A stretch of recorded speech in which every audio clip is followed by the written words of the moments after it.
kailangan linisan namin itong area na to bago maligo. Dumi. Normal naman to kasi pagkapag tag-ulan eh. Yung mga basura talaga gumigilid dito sa pangpang. Kaya ganito ang nagiging itsura niya. Pero pag nalinis na, napaganda ng lugar yun. Tulad mo baliling ay isang mutya.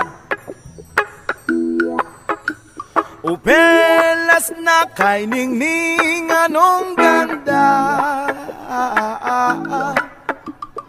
Tulad mo'y bituin sa kalangitan.